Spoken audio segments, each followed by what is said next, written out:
let f of x be a continuous function, and it may have a fixed point.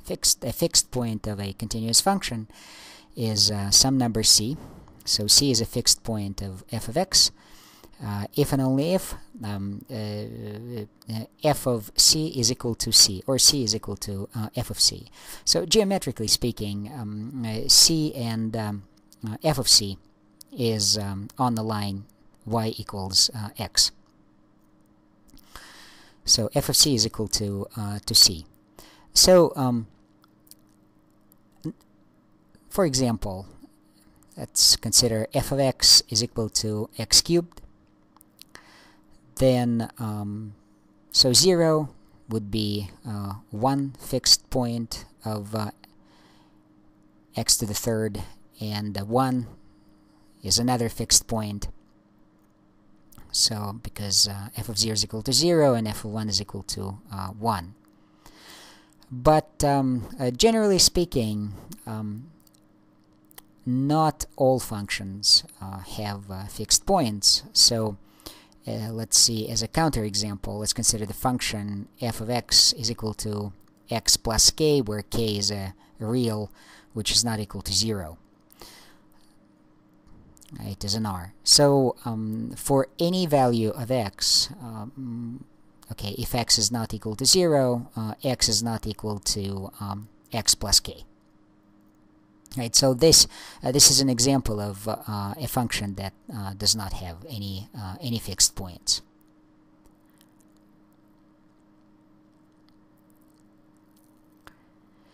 So, but some functions do have fixed points, and those fixed points can be found with iterative function sequences. So where a particular function is composed with itself some number of times, beginning with some initial guess. So let's say that if c is a fixed point of some function, continuous function f of x, then for any value of g, like within the domain of x, obviously, we can construct a sequence. So g, f of g, f of g, so two applications of f to g. So f is composed with itself on g, and then three applications of f to g, f of g. So this iterative sequence of functions converges to the true value of c at a fixed point. And we can stop this function when two consecutive elements, right, say the ith application of f to g and the ith plus I plus first application of g, is the absolute difference between those two values is less than or equal to some error tolerance value, some small number. So the idea would be that if we have, let's say, two applications of f to g, and it's approximately equal to three applications of f to g, so in other words, the absolute difference between these two values is within the error tolerance, then so this is z, right? It's actually this is z, right? This is our value of z, and it's approximately equal to f of z, right? This is f of z. Then z is approximately equal to the fixed point, the value of fixed point. So we can express this idea in the pseudocode.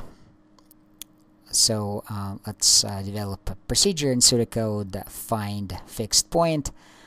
It will treat functions as first-order objects. So find fixed point. The first is a specific function, and then g is our guess. The first guess, which is in the domain of f, so we can compute the value of the next guess as the application of f to g, and then if the absolute difference between the guess and the previous guess, which is g, and the next guess is within the error tolerance, then we can stop and we can return the next guess as a better approximation to the true value of a fixed point of f.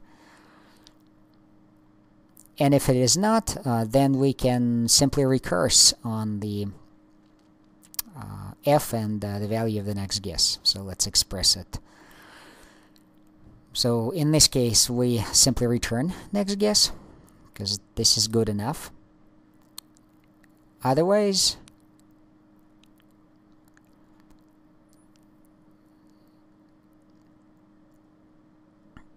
we will recurse on f and the next guess. So return find fixed point of f and next guess.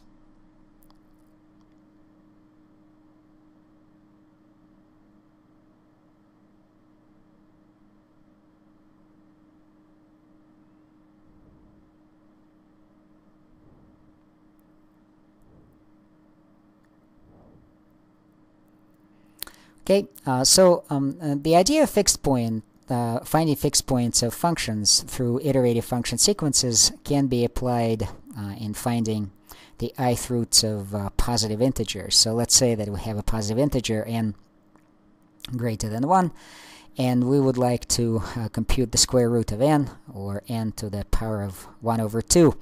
So what is the square root of n? It's some real number r such that r squared is equal to n.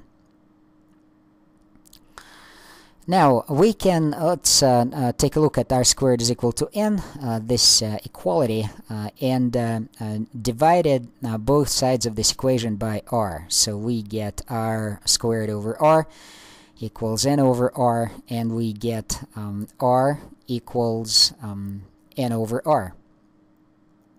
And we know we can safely divide by r because it's going to be a 0 value. So because n is greater than 1, so it's a positive integer. So then we can generalize it and replace r with x and compute it as a function, right? F of x is equal to n of x. And observe that r is a fixed point of this function.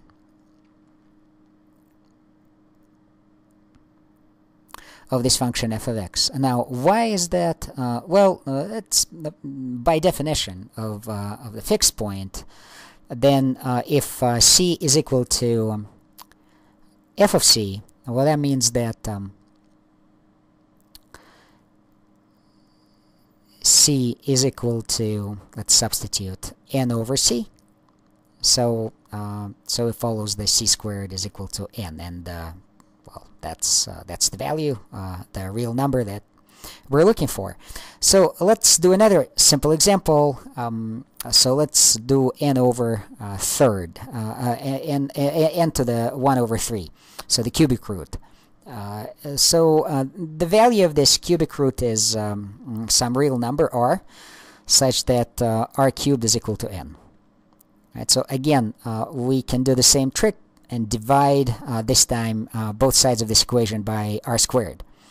So if we divide both sides of this equation by r squared, we're going to get r equals n over r squared.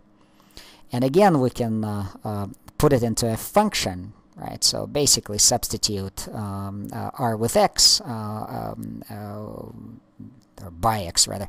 And f of x is equal to n over x squared, and r will be a fixed point of this function.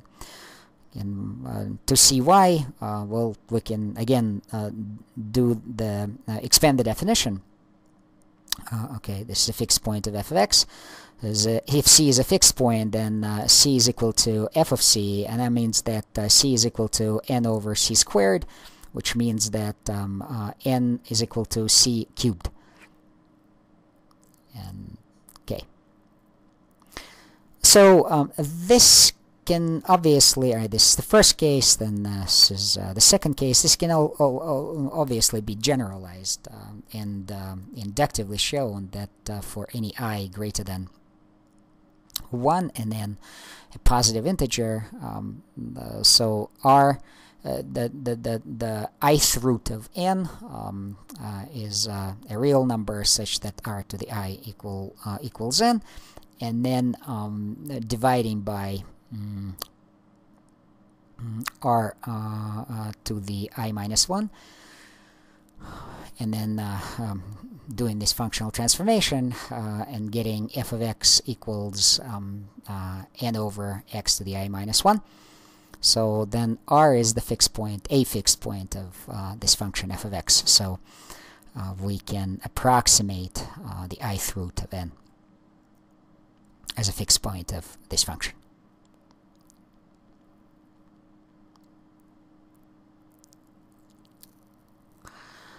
So we can also approximate, surprisingly, the golden ratio as a fixed point of a function. So the golden ratio, by definition, is phi to the second is a number, the number such that it satisfies this equation. Phi squared equals phi plus 1. So where the value of phi is 1 plus over square root of 5 over 2, and the value is 1 point.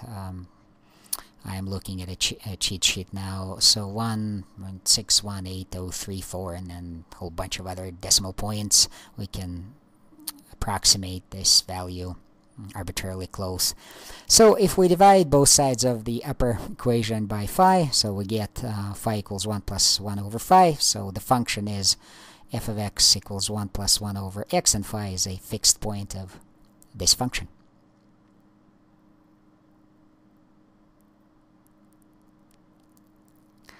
And we can easily see this. So suppose that c is a fixed point of f of x, 1 plus 1 over x, then 1 plus 1 over c is equal to c, and then we get that c is equal to c squared plus c plus 1, which has to be the golden ratio.